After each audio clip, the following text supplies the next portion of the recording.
releasing the book of Manzoor is not just an honor, but this is uh,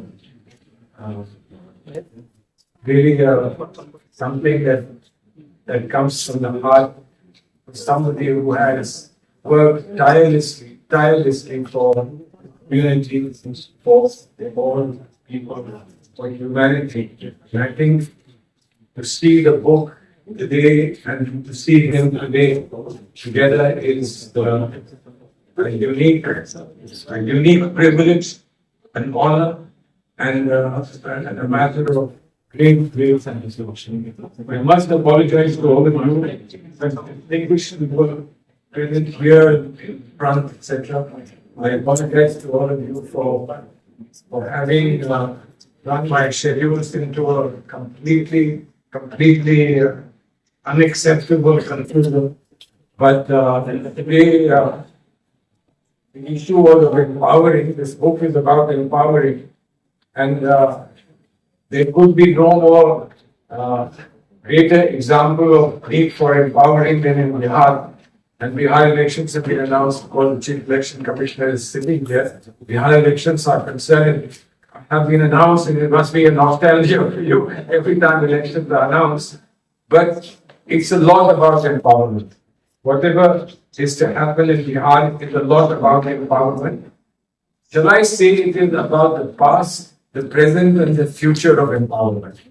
Why there wasn't empowerment in the past? Why we haven't been able to empower people today in the present? And what is it possible that can be done to empower people for the future? And I think this is a very opportune moment for a book like this to come. To take the humanity forward in the direction in which empowering people becomes a reality. I must share with you that I was just now with the Hassan Institute delegation that had come from the United States of America. They met with government officials, they met with, I think they met with the Honorable Prime Minister, and they wanted to meet with the opposition parties, and we had a chance to speak to them for almost an hour and a half. We ended up speaking for at least 20 to 30 minutes about reservations in India and the remarkable role that reservations have played in our country and in empowering of people in our country. And for them, it was an eye-opener to know that for people coming from a democracy where affirmative action is something very familiar, and how the blacks have been brought into society, into the mainstream of society, even then for them, the complexities of the Indian reservation system was an eye-opener. And they couldn't figure out why and how things have happened and will happen in a manner. And then one of them said, the most delightful thing that I have been told about reservations that you have told us just now is about creamy layer. Now, I don't know what this creamy layer is, but it gives me a wonderful taste in the mouth.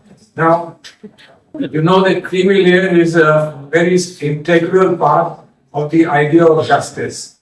That no more than you deserve, no less than you have a right, and a right and just deserves. That's what creamy layer is about.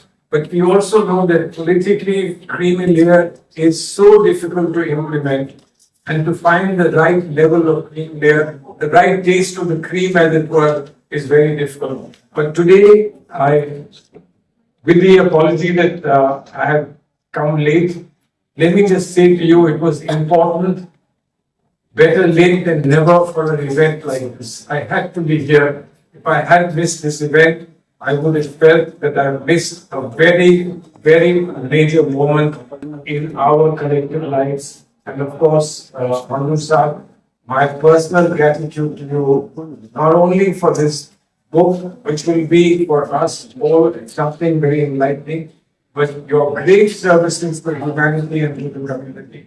I stand here and acknowledge you, and I know that there are some people who have spent a whole lifetime working on the thesis of this book, and the ideas of his book or the related ideas of your book. And I look forward to hearing all of them. Thank you very much for having waited for me, and congratulations once again.